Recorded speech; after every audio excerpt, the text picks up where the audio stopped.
안녕하세요. 지난 편에서 평균 자산 5억의 진짜 의미를 풀어봤습니다. 평균 자산 5억이 한국 가구의 중간 정도가 아니라고 말씀드렸고, 진짜 우리나라 가구의 한가운데, 그러니까 가구당 중간값은 대략 2억 4천 정도라고 말씀드렸습니다. 그랬더니 자연스럽게 이런 궁금증이 생깁니다. 그럼 전체 그림은 어떻게 생겼을까? 꼴찌부터 1등까지 우리나라 가구의 자산은 실제로 어떻게 나눠져 있는지 말입니다.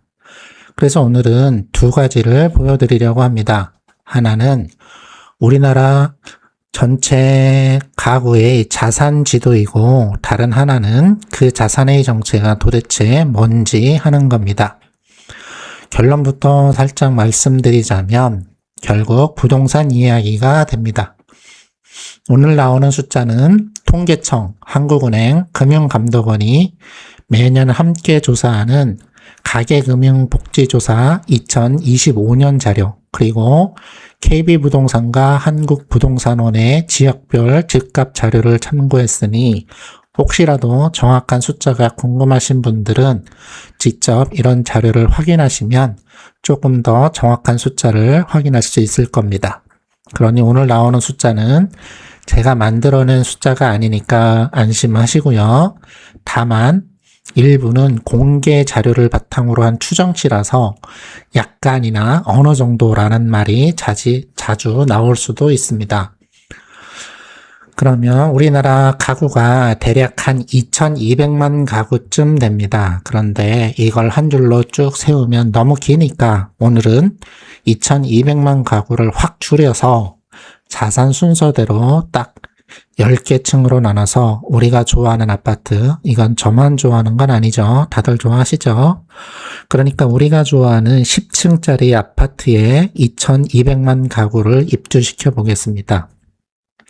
그러면 대충 한 층에 약 220만 가구씩 살게 되는 거지요. 1층이 자산이 가장 적은 분들 220만 가구가 되고, 꼭대기 층인 10층이 자산이 가장 많은 분들입니다.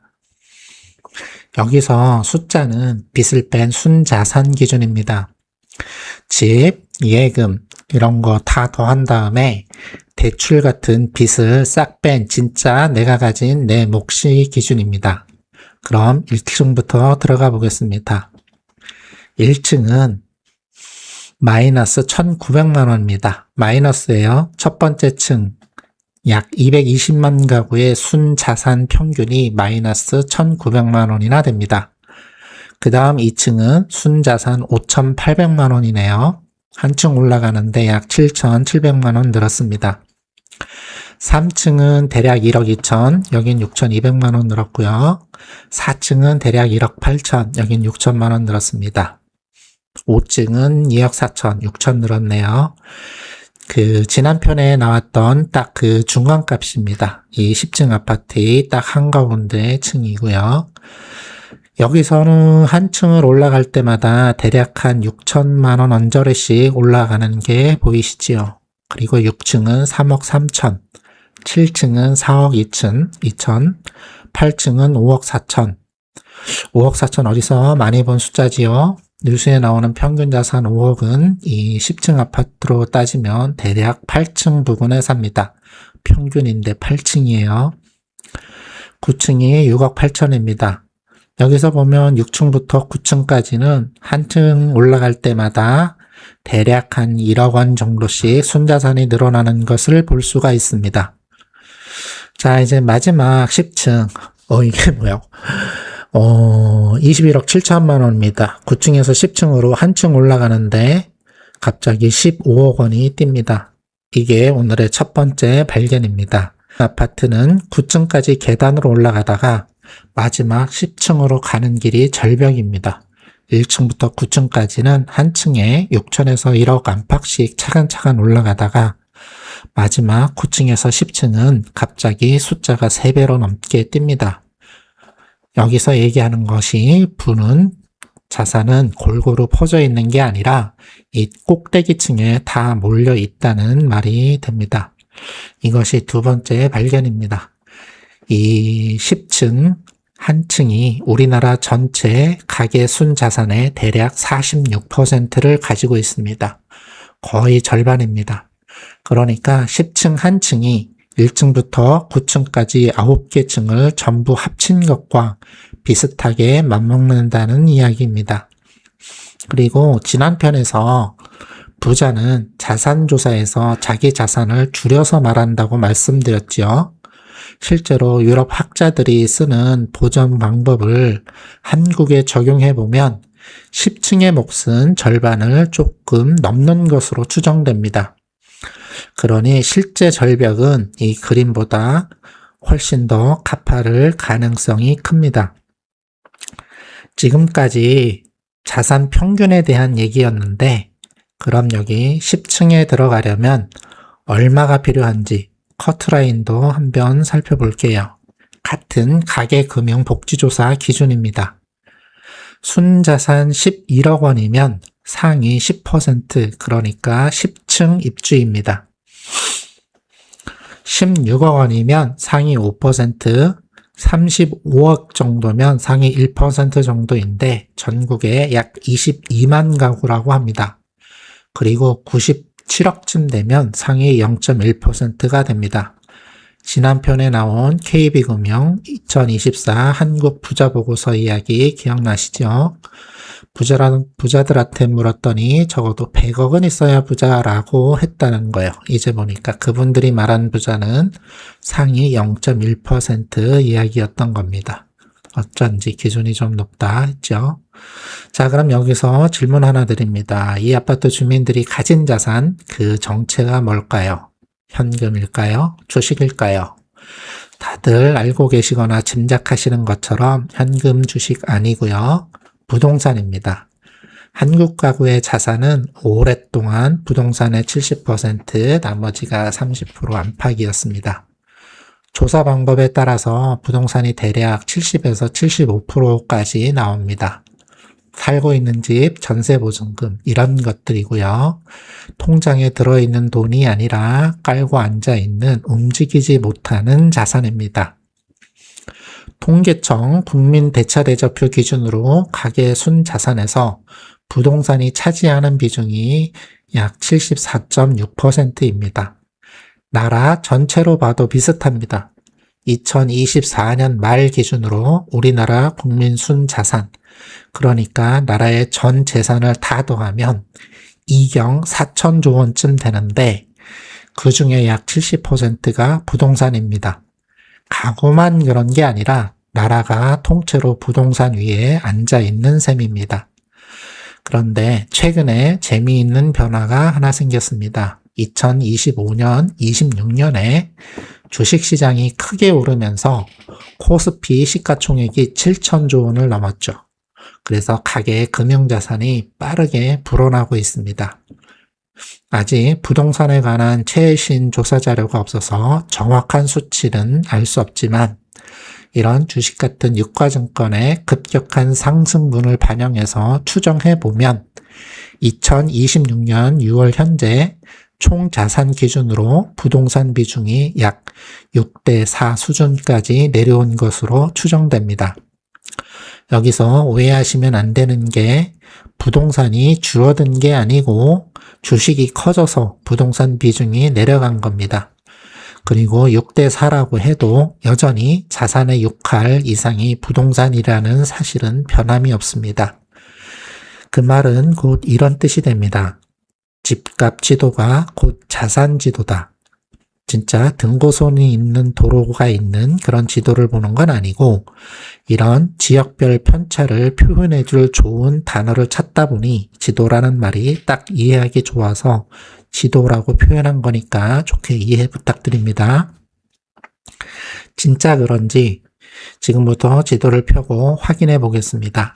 먼저 집값 지도입니다. KB부동산 데이터 허브와 한국부동산원의 전국 주택가격 동향조사 기준으로 우리나라 아파트 값이 크게 4단계로 갈라져 있습니다. 서울이 평균 9억에서 13억, 강남 쪽은 20억을 좀 넘고요. 경기 인천 수도권이 5억에서 7억, 부산 대구 같은 광역시가 3억에서 4억, 그리고 군단위 농어촌으로 가면 1억 5천에서 2억 5천 정도입니다. 서울하고 농어촌이 대여섯 배 차이 나지요.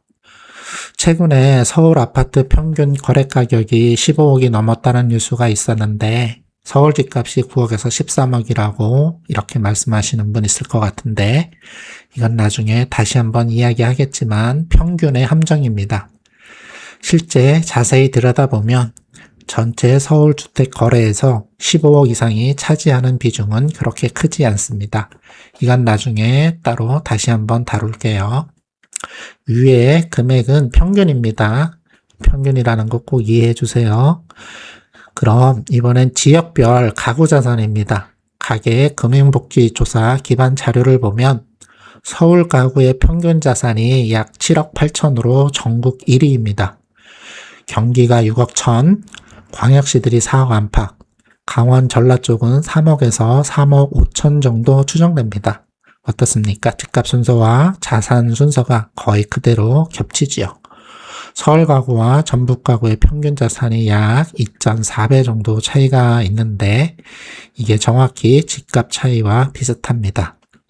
에이, 그거야. 서울 사람들이 돈을 더 많이 버니까 그런 거 아니야? 하실 수 있는데 저도 그게 궁금해서 소득을 따로 조사해서 비교해 봤습니다. 수도권 가구가 수도권이 아닌 가구보다 소득은 19.5% 더 법니다. 그런데 자산은 39.6% 더 많습니다. 소득 차이는 대략 20% 정도고 자산 차이는 40% 정도로 버는 돈 차이만큼의 자산 격차의 절반밖에 설명이 안 됩니다. 나머지 절반을 만드는 범위는 바로 부동산 가격입니다. 하나 더 있습니다.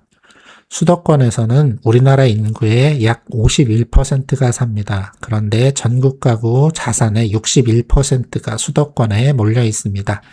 사람은 반인데 자산은 60% 이상, 그것도 같은 이야기지요. 그러니까 결론은 명확합니다. 한국에서 가구 자산의 격차는 상당 부분 부동산 가격이 만들고 있습니다. 어디에 집을 가지고 있느냐가 내 자산 등수를 상당 부분 결정한다는 겁니다. 물론 최근에 와서는 직장이 어디냐 또는 어떤 주식을 가지고 있느냐에 따라서도 자산의 격차를 벌리기도 합니다. 요즘 말이 많은 K자 양극화 문제가 이런 것이 되겠습니다. 그런데 여기서 끝내면 너무 허무하니까 한 깊이만 더 들어가 보겠습니다. 그 2.4배 격차의 정체가 뭘까요? 서울의 7, 8억 가구도 지방의 3억 가구도 실제 사는 모습은 똑같이 집 한 채에 사는 인생인 경우가 많습니다. 서울 사는 가구가 그 차액을 손에 쥐려면 어떻게 해야 할까요? 집을 팔고 그 동네를 떠나야 합니다. 그 전까지는 통장에 들어오지 않는, 말하자면 팔 수 없는 숫자라는 거지요.